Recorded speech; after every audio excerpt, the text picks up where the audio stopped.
ভগবান আর ভুল এই দুই একই অক্ষর দিয়ে শুরু হয়। শুধু তাই নয়, এদের দুজনের রাশিও সমান। এবারে আপনারা বলবেন যে ভগবান ভুল, এদের মধ্যে কিভাবে মিল থাকতে পারে? অনেক বড় মিল আছে।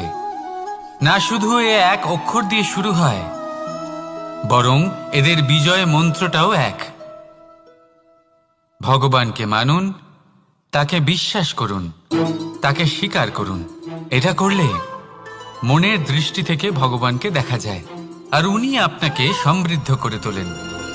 ভুলের সাথেও এটাই ঘটে। নিজের ভুল স্বয়ং মেনে নিলে, স্বীকার করে নিলে, সব কিছুই স্পষ্টভাবে দেখতে পাবেন। যেদিন থেকে আপনি নিজের ভুল মেনে নিতে শিখবেন, সেদিন থেকে সেই ভুল শোধরানোর প্রক্রিয়াও শুরু হয়ে যাবে।